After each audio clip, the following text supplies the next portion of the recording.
first radio show. Let's talk live. Let's talk.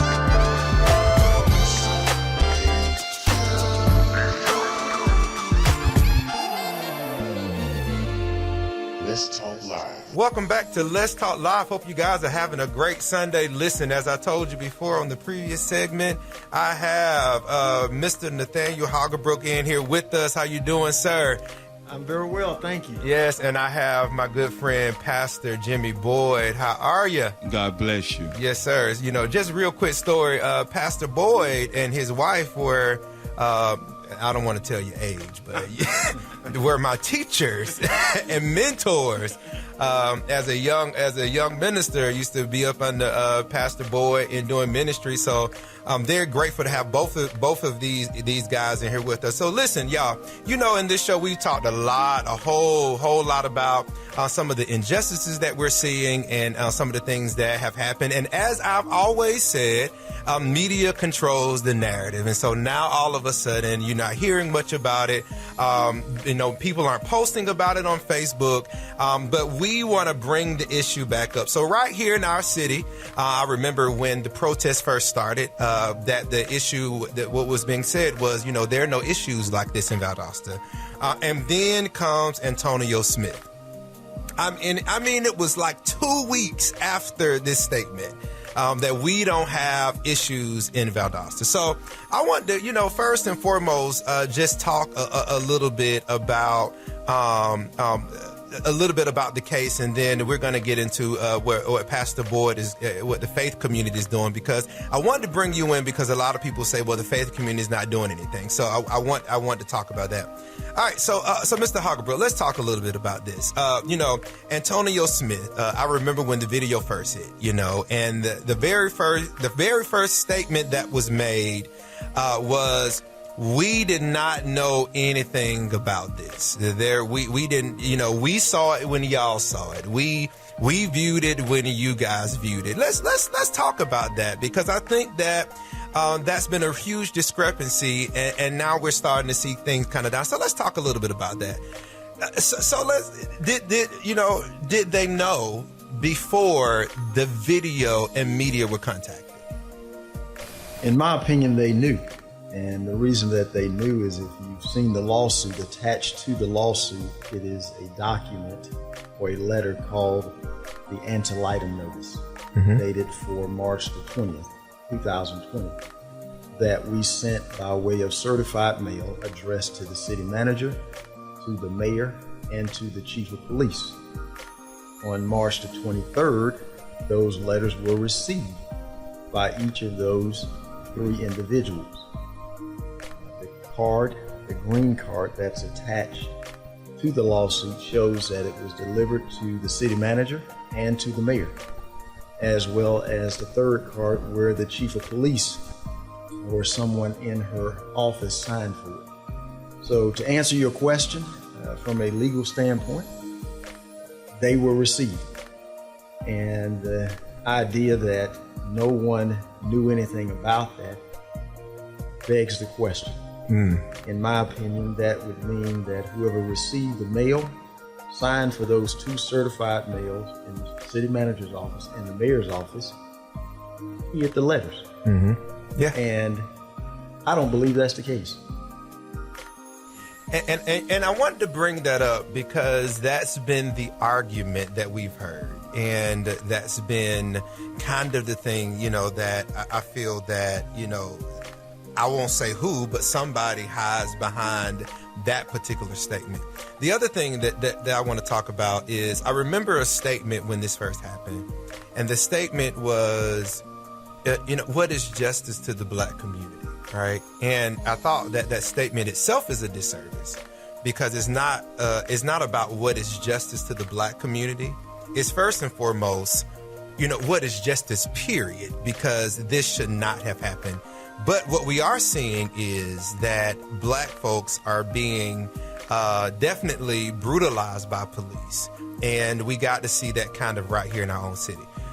Talk to me about why justice should be served for Antonio, because I haven't heard And of course, I hear the other side. Well, we can't make, apology can't be made, or this can't happen. We're in litigation now, so we can't make any kind of comments on that. But let's talk about a second. And Pastor Boyd, you can definitely chime in on this. Why should justice be served in this particular instance? First of all, when it first happened, and it was reviewed by individuals, 4 individuals, particularly at the Valdosta Police Department, an apology should have been rendered at that time. Within 5 days, there were 4 people at the police department who reviewed this tape and who reviewed the officer's report. You cannot look at this videotape and conclude there was no wrong done to Mr. Smith. Mm-hmm. And to say that an apology at this point can't be rendered to Mr. Smith, there may be a basis for that, because then it becomes a situation where the argument may be that, okay, we're admitting some liability by apologizing at this late date. Mm-hmm. But the proper thing should have been to apologize when you first saw the tape back in February. Mm-hmm. Why does he need justice?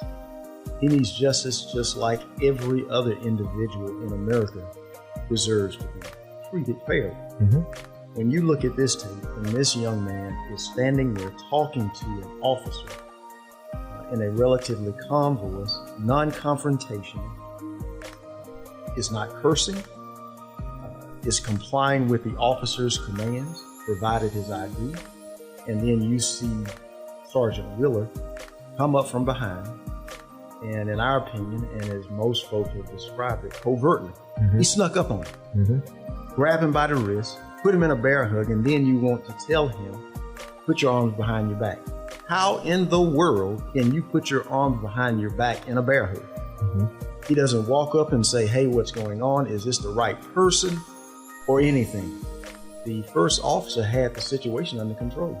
There was no need for Officer Wheeler to do anything. Justice needs to be served, and justice needs to be quick, because we're seeing this too often. How often have we seen this same scenario this year? And we say, oh, this wouldn't happen in Valdosta. And lo and behold, it's right here in Valdosta.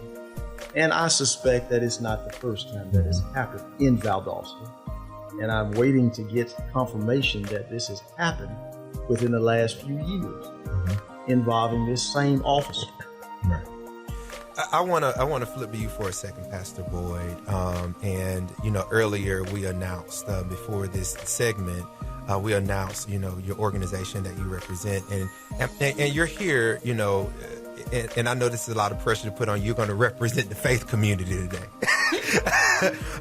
But why were you so angry and agitated by this particular situation?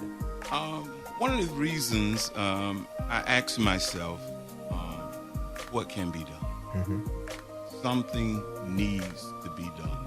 And so many times we sit silent and we see things happen like this, and sometimes we just ignore it. But this particular time, God just tugged on my heart and say, do something. I'm not a political activist. I'm just a preacher that stands for what God says, and that all of us should be treated. And by the love that we should show one another, everybody deserves decency. Everybody deserves fairness. Nobody deserves to be bear hugged, arm broke, and all of the other things. And I shared with one of the council members that, this is one of these type incidences in Valdosta where it's like, you want me to believe you or my lying eyes? You're just trying to say, am what I see, did not see that? Anybody who saw the tape, anybody who saw the video, and every one of them admitted it was wrong. And so I believe that something has to be done. We can't sweep this up under the table, because the times are changing now. And all over the country, this is a relevant issue. And I believe that Valdosta needs a change. Yeah.